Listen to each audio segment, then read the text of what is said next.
Why is no one talking about this movie? I don't know. Why is no one talking about this movie? This is the best hero movie of the year, probably. Why is no one talking about this? This is such a good movie. We need to talk about it. Let's talk about it. Let's do it. So, Only the Brave is directed by Joseph Kosinski, who did Tron Legacy and Oblivion, two movies that have their pros and their cons, which kind of make this movie being so good, so unexpected. But basically this movie focuses on the true story of the Granite Mountain firefighters. I don't want to say too much about what actually goes on if you don't know the true story. We didn't, and I think not knowing that story will make this movie even more powerful. It stars Josh Brolin, Jennifer Connelly, Miles Teller, Taylor Kitsch,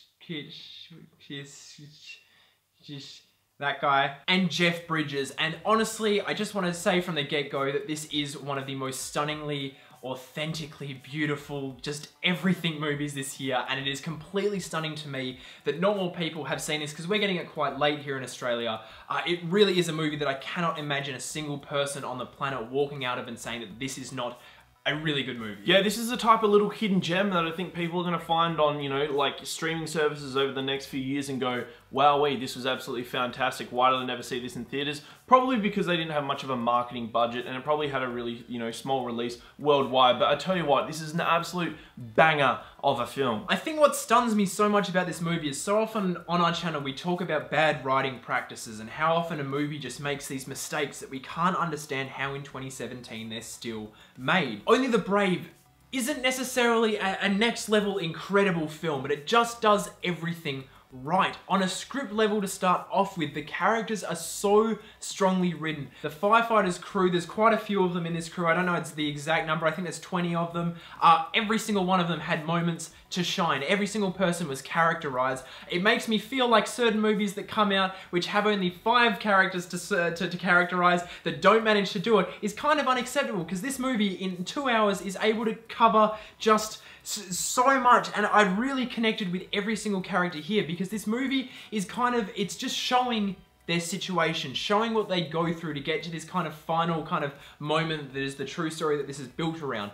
But the journey there, we are just spending time with characters struggling to find their way of life, finding what works for them in this world, and it is infinitely entertaining and captivating, and it's all because the characters here are written and performed to perfection. Now, going into this film, I'd heard a lot of people talking about the fact that, you know, this film reminds them of a film from like the early 2000s, and I think what they're trying to get at there is the fact that this is a film that focuses on character and stakes over action, which is something that Hollywood kind of doesn't really get these days. And you know, they don't seem to care about the characters and the stakes. And why does it matter so much? Because that creates an emotional involvement for the audience, and this film needs that. Much like Pete Berg absolutely nails his, you know, emotional involvement for the audiences with films like Deepwater Horizon, and obviously we had Patriots Day last year as well. With that emotional involvement, it allows the filmmakers to place the audience in a position of complete vulnerability. So when the film builds to its climax and everything's completely tense and you don't know what's going to happen to these characters, it can kick you in the nuts and break your heart. This movie has probably one of my favorite final half hours ever. It honestly is so emotionally riveting. Like, it genuinely is completely stunning. We did not know where this was going at any point, and when it gets there, this movie has the most jaw-dropping kind of finale. I cannot put it into words. It's probably going to make me feel really emotional right now. This movie is a testament to the fact that emotion is earned through sincere character build-up, through action and through connection. And that is how this movie managed to get an entire theater to tear up. The people I could hear sitting next to me, on the other side of you, behind me, I could actually hear tears falling. This is not necessarily supposed to be a sad movie. This is a movie that's almost like, I feel like it's kind of directed at more of a male audience, but I don't feel like anyone, even people who are like, I don't cry in fucking movies, I'm a tough guy, movies are just, you sit back and watch them. I feel like it's going to break your heart as well, because this is such an incredibly well-structured movie with such incredibly detailed performances, and that final half hour, the final moments of this movie, even more specifically, are just wow. And shout out to the entire cast here for absolutely fantastic performances. Josh Brolin proving that he is a leading man, someone that you can just fall in love with on screen and care for so much. He allows you just to kind of not only care for his character, but everyone else around him. And around him we have Jennifer Connelly playing his wife, giving an absolutely just breathtaking performance. Both her and Jeff Bridges in this film get some scenes, just some time on screen to share some of the most just beautiful moments this year, and it just gets you going. Miles Teller also proving once again that he is just a phenomenal talent and a very diverse talent. Such a great role for him. I haven't seen him do something like this before, and it is a really, really fantastic role for him. And I also want to say that Taylor Kitsch, help me out, someone. This guy is someone who we've been talking about for a long time, doing some really, really great work, and I think he was one of the great parts of True Detective Season 2, very underrated season of TV, which he did a great job in, but here he is completely fantastic. He brings all the things that we know about his kind of performance style from other roles, but I think this is probably some of the best work I've seen him do. His character has a fantastic arc, and there's ways that we actually managed to get, he's a really intense character, and we get some of the best comedic moments from the film out of them subverting that through his kind of growth.